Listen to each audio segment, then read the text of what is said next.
एक गांव में भोला नाम का एक गरीब आदमी रहता था। उसकी रोजी रोटी का एक ही सहारा था, उसके घर के पास खड़ा एक आम का पेड़। उसी पेड़ के आम बेचकर वह अपना गुजारा करता था। एक दिन गांव में एक साधु आया। भोला बहुत भला इंसान था। उसने बड़ी श्रद्धा और प्यार से उस साधु की सेवा की। बातों बातों में उसने साधु को अपने आम के पेड़ के बारे में भी बताया कि यही उसके जीवन का सहारा है। अगले दिन भोला किसी काम से बाहर गया। तभी साधु ने कुल्हाड़ी उठाई और उस आम के पेड़ को काट दिया और फिर चुपचाप वहां से चला गया।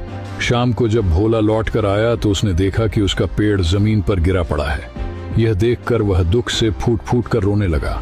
वह गुस्से से बोला, साधु ने मेरी सेवा का यही बदला दिया, मेरा एकमात्र सहारा छीन लिया। समय बीतता गया। पेड़ के कटने के बाद भोला के पास कोई सहारा नहीं बचा। मजबूरी में उसने मेहनत मजदूरी शुरू की। धीरे धीरे उसकी मेहनत रंग लाई और कुछ सालों में वह एक बड़ा व्यापारी बन गया। उसका कच्चा घर भी अब एक सुंदर पक्का मकान बन गया। कई साल बाद वही साधु फिर से उस रास्ते से गुजरा। भोला ने उसे देखा, पहचान लिया और गुस्से में बोला, तुमने मेरे साथ अन्याय किया था, मेरा पेड़ काटकर मुझे दुख दिया था।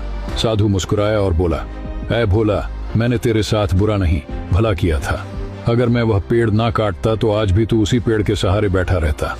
पेड़ के खत्म होने के बाद ही तूने नए रास्ते खोजे और आज बड़ा व्यापारी बन गया।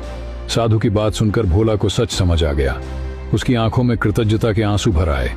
कहानी से सीख, जब हमारी जिंदगी में कोई रास्ता बंद होता है तो इसका मतलब यह नहीं कि सब खत्म हो गया। अक्सर बंद दरवाजा एक नई शुरुआत का संकेत होता है। कभी कभी जो हमें नुकसान लगता है वही हमें आगे बढ़ाने की सबसे बड़ी वजह बन जाता है।